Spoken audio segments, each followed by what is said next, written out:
How you can create a GetResponse account in just a few simple steps. Let's get started.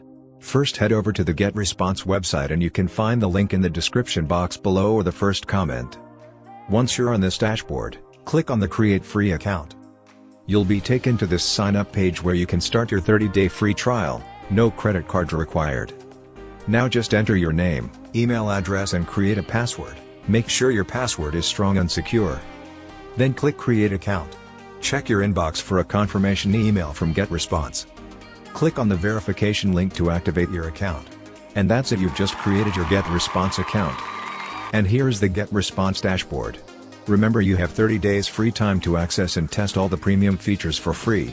Whether it's create newsletter, forms and pop-ups, landing pages, add contacts, autoresponders, campaigns, and you can use all the templates for free. You can see I have 22 days left to upgrade into a paid plan. So don't forget, you can get 30-day free trial using the link in the description box below or the first comment. And if you found this video helpful, make sure to like, subscribe for more quick tutorials. See you in the next one.